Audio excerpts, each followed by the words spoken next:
Bonjour à tous. Tout d'abord, merci Thomas pour l'organisation de cette journée de la NARLF et merci de nous laisser la parole devant cet aéropage d'experts en neuroréanimation. Donc, on commence immédiatement dans le vif du sujet et on est au chevet de Madame Y qui a 82 ans et qui est hypertendue, autonome au domicile, sous traitement antihypertenseur et qui va présenter un traumatisme crânien avec un Glasgow initial à 11 sur 15 M5, des pupilles intermédiaires symétriques réactives et qui va bénéficier en urgence d'un scanner, retrouvant ce que vous avez sous les yeux, c'est-à-dire un hématome sous-dural de 13 mm avec une déviation de la ligne médiane de 11 mm et un volume estimé du sous-du à 75 mm. Alors l'urgentiste vous demande est-ce qu'il faut opérer cette patiente. Vous lui répondez que c'est une excellente question et qu'après avoir réfléchi, il n'y a pas réellement de consensus général dans la littérature.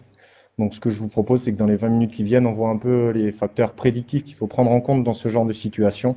Et on va dichotomiser un peu notre présentation. Je vous présenterai d'abord les arguments qui, selon moi, font de la chirurgie quelque chose de déraisonnable chez cette patiente. Et dans un second temps, Edouard Naboussi, qui est à mes côtés, essaiera de vous convaincre qu'il ne faut pas baisser les bras trop vite chez ce genre de patient. Donc pourquoi s'intéresser aux sujets âgés et aux urgences neurochirurgicales? Parce que clairement, ce qu'on voit sur cette cohorte de plus de 12 000 hospitalisations pour traumatisés graves chez les plus de 65 ans, c'est qu'il y a une réelle augmentation des hospitalisations et notamment chez les personnes très âgées de plus de 80 ans. Et que cette augmentation des hospitalisations se fait principalement aux dépens d'hématomes sous-duraux aigus isolés, bien loin devant les HSA et les contusions. Donc on est clairement au cœur d'un problème actuel. Outre ce problème de fréquence, il y a aussi un problème de pronostic sombre et incertain chez ces patients. Et quand on s'intéresse ici à la mortalité et au devenir fonctionnel en termes de GOS sur les grosses séries des dernières décennies, eh bien on voit que bien que la mortalité ait diminué de 92 aux années 2000, on reste sur une mortalité très élevée autour de 50% et un patient sur deux avec un sous-du sujet âgé va décéder des suites de son hématome sous-dural. Et quand on s'intéresse au devenir fonctionnel favorable évalué sur le score de Goss, mais finalement, moins d'un tiers de ces patients vont avoir un devenir favorable. Donc, face à ce constat, on voit l'intérêt de connaître les facteurs prédictifs qu'il va falloir prendre en compte pour éviter de proposer une chirurgie futile à certains patients et au contraire éviter de condamner d'autres patients qui auraient pu avoir un pronostic favorable. Alors, il existe des recommandations pour la prise en charge de l'hématome sous-dural aigu qui se repose sur des critères purement scanographiques, quel que soit le Glasgow, ou des critères cliniques avec les Glasgow inférieurs à 9. Mais ces critères sont difficilement interprétables chez le sujet âgé et que probablement chez les sujets âgés avec un hématome sous-dural aigu, en plus des critères scanographiques et du Glasgow, il faudra prendre en compte l'atrophie cérébrale, l'autonomie et les comorbidités de ces patients, le risque anesthésiologique chez eux qui est majoré, et également et de plus en plus la volonté des patients.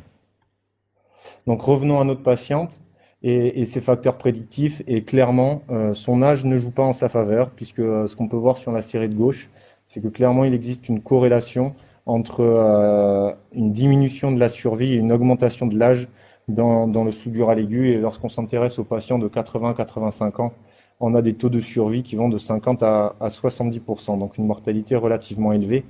Et on retrouve ces mêmes facteurs prédictifs en termes de devenir fonctionnel, puisque sur la série de droite, on compare des sujets de plus de 80 ans opérés dans sous-du versus des sujets de 65 ans. Et on voit qu'après 80 ans, quand on s'intéresse aux gosses, on a moins de 25% des patients qui auront un devenir favorable. Donc prudence avec la chirurgie chez notre patiente des urgences. Après le terrain, la présentation clinique va être un facteur pronostic essentiel. Et sans surprise, les deux facteurs prédictifs qui ressortent, c'est le Glasgow et les pupilles. Et là, lorsqu'on s'intéresse à des patients de plus de 70 ans avec un sous-dural traumatique et qu'on regarde leur devenir fonctionnel en termes de gosses, eh bien, on se rend compte que les traumatisés crâniens légers vont avoir un pronostic fonctionnel favorable dans environ 60% des cas, alors que le traumatisme crânien modéré et sévère est un facteur de mauvais pronostic de récupération neurologique. Et là encore, quand on place notre patiente dans ce contexte-là, on se rend compte qu'elle a moins de 20% de chances d'avoir un pronostic neurologique favorable. Donc, il faut être raisonnable avec la chirurgie. Un autre message fort de ce papier, c'est que clairement les mydriases bilatérales chez les sujets âgés avec sous-dural aigu sont associées à un pronostic effroyable et s'est retrouvé dans d'autres séries où c'était même associé à une mortalité de proche de 100%. Donc clairement, les sujets âgés avec un SOUDU et une mydriase bilatérale, il faut probablement pas les opérer parce que c'est quasiment 100% de mortalité. Donc on a essayé de développer des scores prédictifs de la mortalité à 30 jours après un SOUDU chez les personnes âgées. C'est un score qui est sorti en 2019, le SHE score, qui se repose sur des critères cliniques qui sont l'âge et le Glasgow à l'admission, et un critère scanographique qui est le volume estimé du SOUDU, et qui arrive à prédire avec une certaine précision, une aire sous la courbe à 0,94, la mortalité à 30 jours, avec une augmentation de la mortalité parallèlement à l'augmentation du SHE score. Et là, quand on replace notre patiente dans ce contexte-là, on voit qu'elle avait, dans cette série-là, 95% de chances de décéder des suites de son hématome. Le SHE score, il est prédictif aussi du devenir fonctionnel avec un gosse un mauvais pronostic fonctionnel qui augmente avec le SHE score. Et là, notre patiente avait moins de 2% de chance d'avoir un pronostic neurologique favorable. Donc là aussi, la chirurgie semblait un peu déraisonnable chez notre patiente. Donc on a vu les critères prédictifs liés au terrain, à la présentation clinique. Il y a aussi des critères prédictifs scanographiques. Et sans surprise là non plus, ce qui ressort, c'est l'épaisseur de l'hématome et la déviation de la ligne médiane qui semble être corrélée avec un pronostic de récupération neurologique. Ce qui est intéressant à voir, c'est que probablement les chiffres qui sont affichés sur les recommandations de 10 mm de l'épaisseur et 5 mm de déviation de la ligne médiane ne sont probablement pas applicables à un sujet âgé du fait de l'atrophie cérébrale, et qu'il faut être probablement plus tolérant avec dans cette série de SOUDU de plus de 70 ans opérés et non opérés, des bons pronostics pour des déviations de la ligne médiane de plus de 5 mm et des épaisseurs d'hématome de 13 mm en moyenne. Donc voilà, opérer un hématome juste sur des critères scanographiques avec les cut-offs des recommandations, c'est peut-être un peu excessif et pas applicable chez les sujets âgés. Ça, c'était validé par Pedritis en 2009, qui a retrouvé aucune corrélation entre l'épaisseur de l'hématome, aucune corrélation significative du moins entre l'épaisseur de l'hématome et le gosse. En termes de déviation de la ligne médiane, il y avait une différence significative entre les personnes qui allaient décéder et les personnes qui avaient un très bon pronostic neurologique, mais entre les deux, on a une zone grise qui fait que la déviation de la ligne médiane n'est pas forcément interprétable. Par contre, ce qui pouvait être intéressant, c'est cette différence-là entre l'épaisseur de l'hématome et la déviation de la ligne médiane, qui est en fait un reflet de l'œdème cérébral secondaire à l'hématome sous-dural et qui semble être plus corrélé au pronostic neurologique quand il est évalué sur le score de Gauss. Ça, c'était aussi retrouvé par Bartel en 2015 sur des SOUDU pas forcément âgés, mais une moyenne d'âge de 62 ans, qui retrouvait une notion que lorsque la déviation de la ligne médiane était supérieure à l'épaisseur du SOUDU de plus de 3 mm, il retrouvait 100% de mortalité dans sa série. Alors c'est difficile en pratique quotidienne de valider ce plus 3 mm, mais il faut garder à l'esprit que lorsque la déviation de la ligne médiane commence à être largement supérieure à l'épaisseur de l'hématome, il y a une souffrance cérébrale qui s'est installée et que le pronostic est sombre au décours. Alors, est-ce qu'opérer les patients, ça sert à quelque chose? Et d'après cette série de traumatisés crâniens de plus de 70 ans, avec principalement des SOUDU aigus, et bien effectivement, pour les Glasgow inférieurs ou égales à 9, on a une diminution de la mortalité dans le groupe chirurgie versus le groupe non-chirurgie, donc un intérêt probablement en termes de mortalité de la chirurgie chez le SOUDU de la personne âgée. On améliore la mortalité, mais est-ce qu'on améliore le pronostic fonctionnel? Et là, dans cette série où ils ont pris des SOUDU de plus de 70 ans et où on s'intéressait à la survie et à la mortalité, qu'on stratifiait sur le score de Glasgow et qu'on comparait chirurgie versus traitement non chirurgical, on se rendait compte qu'il y avait une différence significative pour les traumatisés crâniens légers, mais en faveur du groupe traitement conservateur. Alors c'est du rétrospectif, il y avait clairement un biais avec des patients dans le groupe chirurgie qui étaient plus graves sur des critères scanographiques, mais probablement que dans ce groupe, la chirurgie n'a pas réellement de bénéfice. Dans le groupe traumatisé crânien modéré, on avait effectivement une diminution de la mortalité dans le groupe chirurgie, mais pas de différence en termes de proportion de mauvais pronostics neurologiques qui restaient graves dans la majorité des cas. Dans le groupe traumatisé crânien sévère, dans ce cas-là, aucune différence significative en termes de mortalité ou de devenir fonctionnel, avec des pronostics qui restaient effroyables dans les deux cas. Enfin, il est souvent difficile de recueillir la volonté des patients lorsqu'ils sont hospitalisés pour un hématome sous-dural aigu du fait de troubles de la conscience, et très peu de directives anticipées retrouvées. Il y a des gros progrès à faire probablement en termes de santé publique sur la rédaction des directives anticipées chez les sujets âgés. Mais dans cette étude allemande, ils ont clairement posé la question à des patients de chirurgie programmée de plus de 75 ans, en leur proposant un cas hypothétique où ils avaient 80 ans et un sous-du aigu. Et est-ce qu'il, dans ce contexte-là, ils souhaitaient une chirurgie? Et ce qu'on peut voir sur la figure de droite, c'est que dans la très grande majorité des cas, 90% des patients auraient refusé la chirurgie si elle était associée à un déclin cognitif ou à une perte d'autonomie, ce qui est majoritairement le cas dans les chirurgies dans le contexte d'hématome sous-dural aigu. Ce qui était intéressant, c'est que même dans cette série-là, moins de 10% des patients avaient mis en place des directives anticipées. Donc très compliqué à obtenir, mais il faut peut-être faire l'effort de se renseigner auprès de la famille sur les volontés des sujets âgés avec un sous-du avant de les pousser à la chirurgie, car dans la majorité des cas, ils ne l'auraient pas souhaité. Il faut être prudent avec ces indications de chirurgie. Donc j'en ai fini avec mon argumentaire pour essayer de vous convaincre de ne pas opérer cette patiente, et je vais laisser Edouard essayer de vous convaincre de l'intérêt de ne pas baisser les bras de suite. Donc merci Maxime. On a bien compris que l'argumentaire contre une prise en charge chirurgicale chez cette patiente est essentiellement orienté sur le pronostic qui est très défavorable. Moi, je vais essayer de montrer qu'il y a des arguments peut-être et peut-être une place aussi pour une prise en charge invasive chez cette patiente. Tout d'abord parce que je pense que le pronostic est peut-être biaisé. Autrement dit, qu'il y a un impact sous-évalué des prophéties autoréalisatrices dans ces séries de patients, et que sur le seul fait qu'ils sont âgés, la prise en charge est peut-être moins invasive ou moins adaptée. Tout d'abord, cette étude faite en Espagne qui évaluait une série, de façon rétrospective, une série de 150 personnes âgées entrées en réanimation pour tout traumatisme, et qui regardait le statut fonctionnel avant l'admission de ces malades, mais aussi des scores de gravité comme l'ISS, l'Apache ou le Glasgow.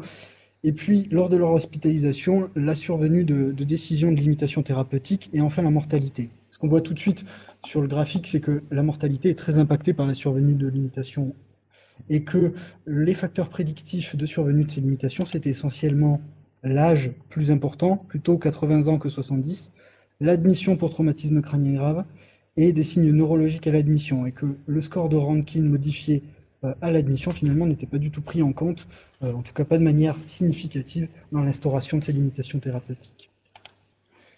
Une autre étude intéressante où on a posé la question à un collège de réanimateurs, de neurologues et de neurochirurgiens au Canada: quel changement dans un scénario qui est exposé ici, c'est-à-dire celui d'un homme de 25 ans, traumatisé crânien grave et Glasgow 6, quel changement au singulier dans ce scénario devrait impliquer une limitation thérapeutique à J7?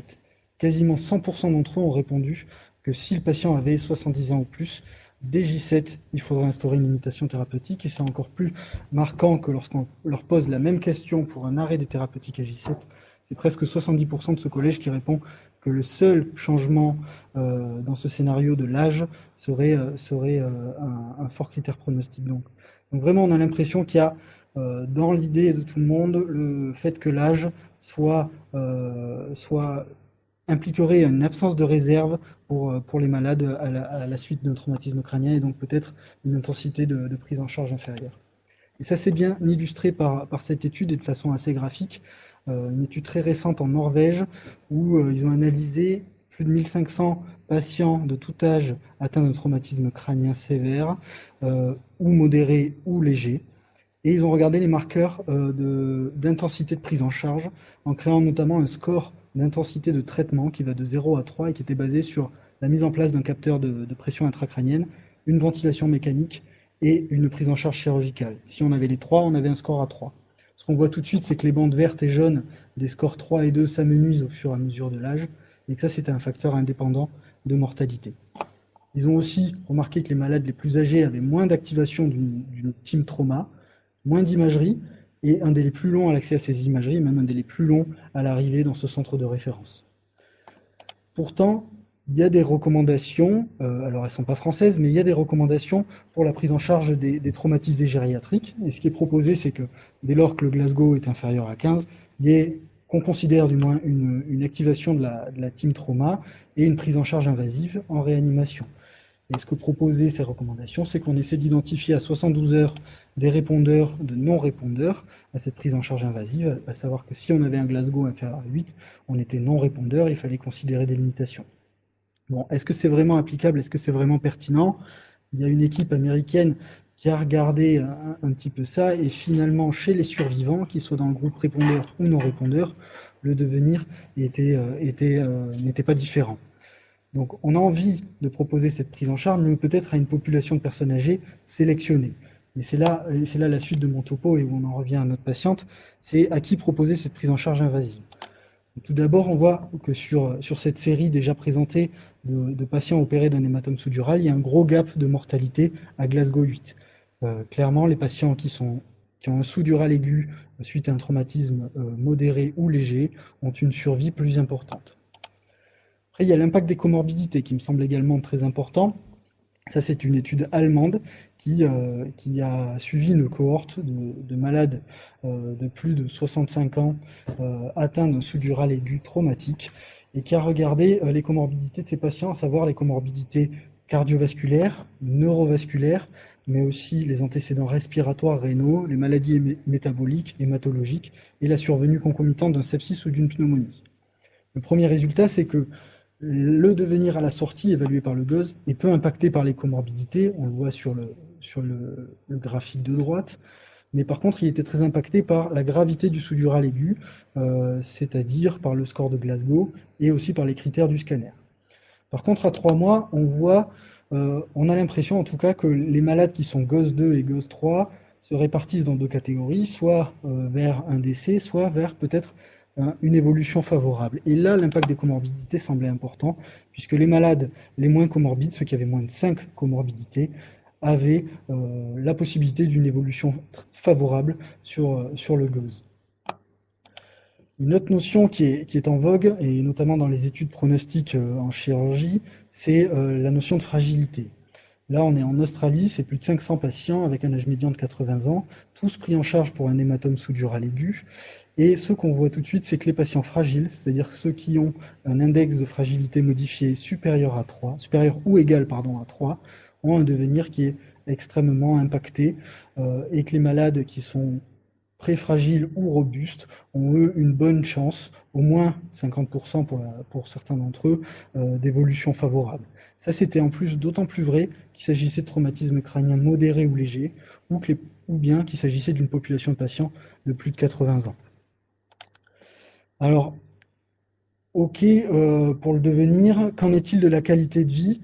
Je vous montre cette étude c'est un peu provocateur, et vous l'avez sûrement vu passer puisqu'elle est toute récente, qui a évalué 10 ans après un traumatisme crânien la qualité de vie des patients, et notamment en fonction de s'ils avaient eu une craniectomie décompressive lors de leur prise en charge initiale ou non.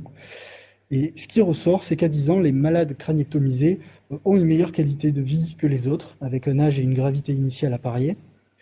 Et ça, d'autant plus qu'il s'agissait de traumatisme crânien modéré ou qu'il s'agissait de la classe d'âge la plus élevée, c'est-à-dire celle des 61-85 ans. Bon, c'est un peu provocateur. Et finalement, en guise de perspective, j'ai envie de proposer ces papiers qui sortent petit à petit plutôt du côté du Japon, où des équipes s'intéressent à des techniques mini-invasives de chirurgie, où là, vous voyez deux planches d'hématome sous-dural aigu traumatique qui se dégradent dans les premières 48 heures, à la fois sur la clinique et sur le scanner, et qui vont bénéficier du fait de leur comorbidité, pas d'une grosse craniotomie, mais d'une évacuation endoscopique à l'endoscope rigide, dont le but n'est pas d'évacuer la totalité de l'hématome, mais de jouer sur la déviation de la ligne médiane. Et finalement, c'est quelques séries de cas, mais il semble y avoir des bons résultats sur la récupération du score de Glasgow, mais surtout sur le temps passé au bloc opératoire et le saignement péropératoire, ce qui sont des marqueurs évidents de morbidité chez les personnes âgées, on le sait. Donc au final, pour répondre à la question de la chirurgie, je pense qu'il faut s'appuyer sur un triptyque qui est centré sur le patient et qui comprend le terrain, on l'a vu, par les comorbidités, la fragilité, mais aussi le traitement, ce dont on a peu parlé, l'imagerie et les critères au scanner, et la clinique, le Glasgow, les pupilles, tout ça en intégrant une notion un peu plus 2020-2021 qui est celle de la volonté du patient, exprimée ou rapportée par les proches. Pour conclure, on vous propose ce diagramme de réflexion qui ne fait pas du tout office de recommandation, hein, bien entendu, mais qui, au vu de ce qu'on a pu relire de la littérature, semble assez bien résumer le raisonnement à avoir devant ces patients. Caricaturalement, il y a deux situations un peu caricaturales.